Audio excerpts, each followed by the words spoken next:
USA! USA! USA! USA! For 4 years, we have witnessed turmoil in America. But nothing quite like this. The pro-Trump crowd fought with the police, trying to break through their lines, intoxicated by the unlikely prospect of reversing America's election outcome. We watched as the standoff continued for at least an hour. Tear gas canisters were fired from the very stage on which Joe Biden will be inaugurated.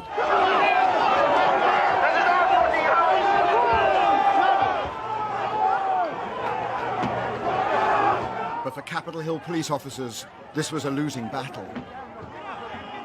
This is exactly what was feared, but in no way is this a surprise. It has been fueled by the president's rhetoric, and it's increasingly clear this election has not healed the wounds. It has simply amplified them.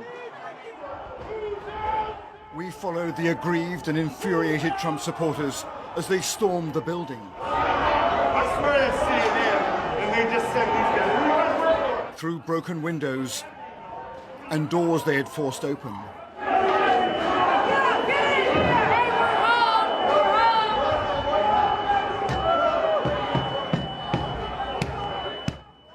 And for a few heady moments they felt they had won a precious victory.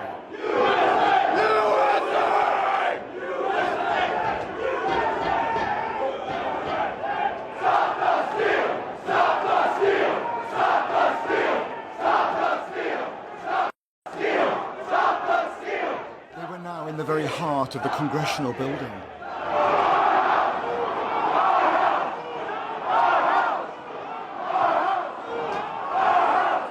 Purpose of storming Congress itself?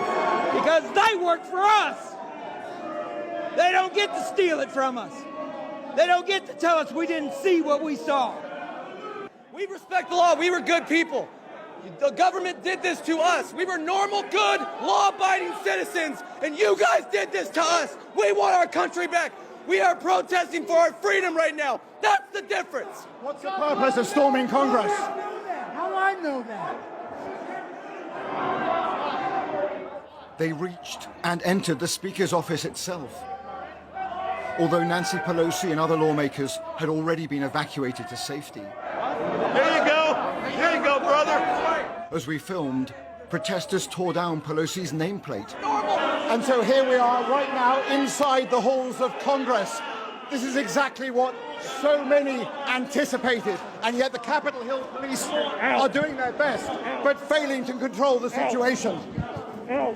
We all know that they changed the rules mid-game, and they're not being held accountable, and that's a shame. What's your message to the Capitol Hill police and to lawmakers here? This is our country. This is our house.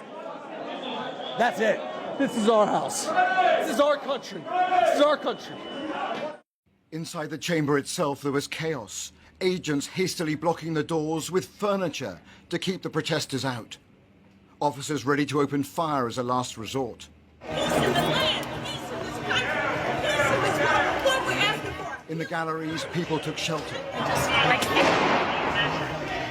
The great constitutional showdown in Congress had to be suspended.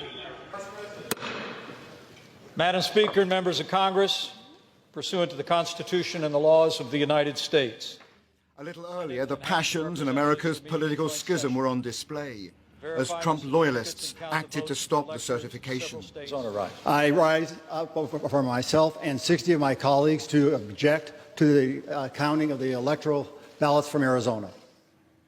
But I would urge to both sides perhaps a bit less certitude and a bit more recognition that we are gathered at a time when democracy is in crisis.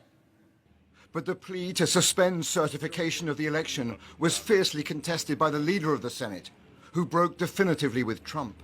If this election were overturned by mere allegations from the losing side, our democracy would enter a death spiral. We'd never see the whole nation accept an election again. 100 miles away in Delaware, President-elect Joe Biden pleaded for the intervention of the one man who could halt this.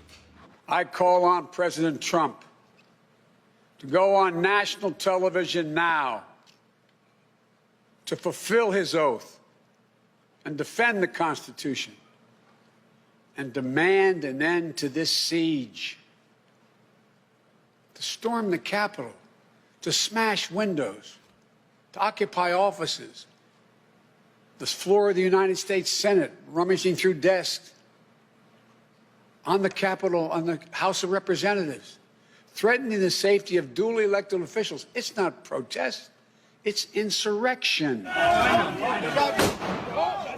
Indeed, amid the chaos of this afternoon, shots were fired, and one protester badly wounded.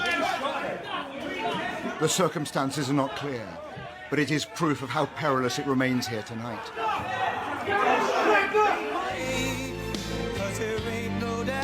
This morning, the president spoke to the crowd in front of the White House, repeating his false claim that the election was stolen.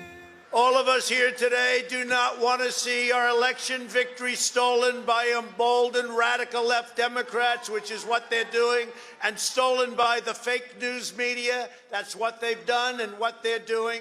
We will never give up. We will never concede. It doesn't happen. You don't concede when there's theft involved. The cost of that rhetoric is increasingly clear. As crowds tonight are still swirling around Congress, and America's long journey as a stable democracy appears to be in genuine doubt.